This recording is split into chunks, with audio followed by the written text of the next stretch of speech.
नाशकं विनाशिते भदैत्यकं नताशुभाशुनाशकं नमामि तं विनायकम्।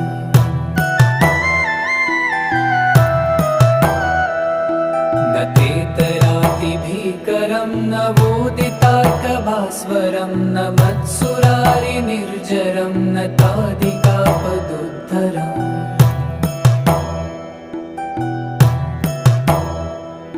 सुरेश्वरं निधीश्वरं गजेश्वरं गणेश्वरं महेश्वरं तमाश्रये परात्परं निरन्तरम्।